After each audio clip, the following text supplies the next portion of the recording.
सूरत यानी diamond city, सूरत यानी कपड़ा बाजार और सूरत यानी ब्रिज की सिटी। जी हाँ, यहाँ के लोगों को सुरती लाला के नाम पर भी पहचाना जाता है। एक और जहाँ उनके जहन में व्यापार रहता है तो वहीं दूसरी ओर राजनीति। आइए चलते हैं सुरतियों के पास और पूछते हैं कि लोकसभा चुनाव को लेकर क्या है उनके मुद्दे।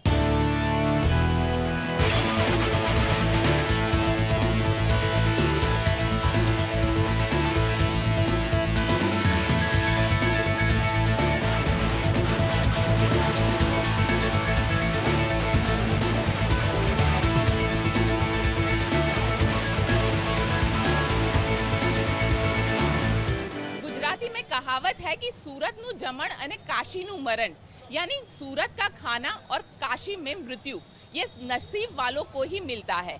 वैसे ही सूरत के खाने का जो जायका है वहाँ पे तड़का नहीं होता है, लेकिन स्वाद इतना लाजवाब होता है कि खाने वाला उंगलियां तक चाट लेता है।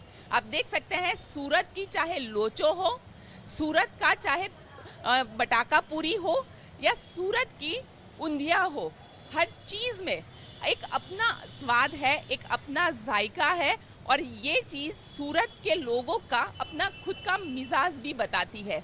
लोगों से बात करते हैं, पहले तो हम ये लोचो ले लेते हैं और लोगों से बात करते हैं कि लोग क्या कहते हैं। लोचो खाते खाते क्या इस बार जो राजनीति हो रही है, राजनीति में जिस तरीके का स्वाद का जायका है, क्या उनको मिल पाता है? और हमारे साथ ये सारे फर्स्ट टाइम वोटर्स हैं, उनसे बात करते हैं। आप बताइए, इस बार के चुनाव के आपके मुद्दे कौन कौन से होंगे?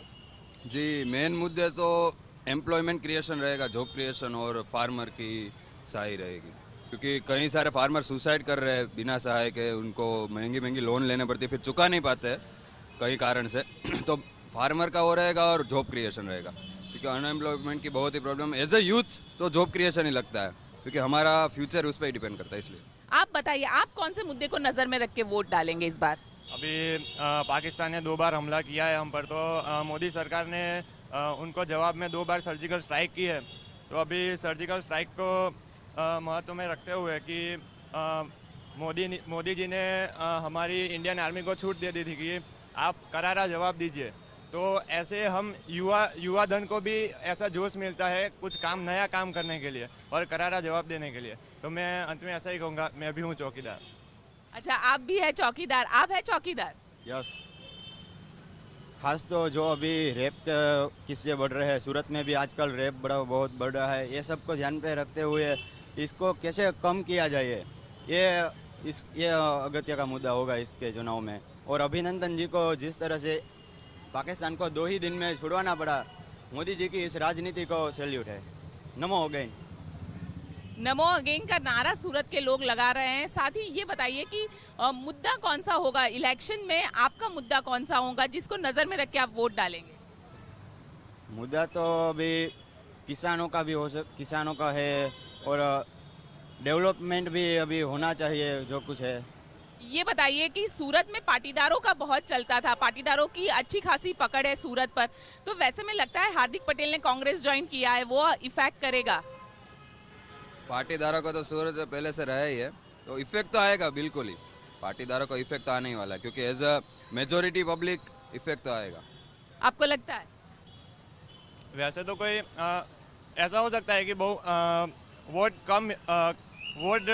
कम मिले, लेकिन जीतेगा तो मोदी ही, क्योंकि उन्होंने काम ऐसा किया है, डेवलपमेंट किया है। देश के छोटे में छोटे गांव तक उन्होंने बिजली पहुंचाई है। और देखिए यहाँ सूरत में कितने पुल बनवाए हैं, ट्रैफिक कम किया है, BRTS की बड़ी अच्छी सुविधा पहुंचाई है। तो मेट्रो भी अभी अहमदाबाद में चालू हो गई है। तो ऐसे कई डेवलपमेंट के उन्होंने प्रोग्राम शुरू किए हैं। तो हमारा सूरत अभी मिनी सिंगापुर बनने जा रहा है। तो ऐसे डेवलपमेंट के लिए हमारे मोदी जी बहुत अच्छे से उनको प्रोत्साहित करते हैं। इसलिए अब लगता तो ऐसा ही है कि बहुत बहुमत भी मिल जाए। बिल्कुल, यहाँ पे देखिए मोदी जी को लोग बहुत चाहते हैं और दरअसल सूरत जो शहर है जहाँ पे आम तौर पर अगर हम कहें तो प्रधानमंत्री बनने के बाद भी यहाँ पे प्रधानमंत्री नरेंद्र मोदी कई बार आते रहे, गुजरात के मुख्यमंत्री रहे होते हुए तो कई बार आते ही थे, लेकिन प्रधानमंत्री बनने के बाद भी यहाँ पर आए हैं, तो लोगों में उसका असर साफ तौर पर दिखता है।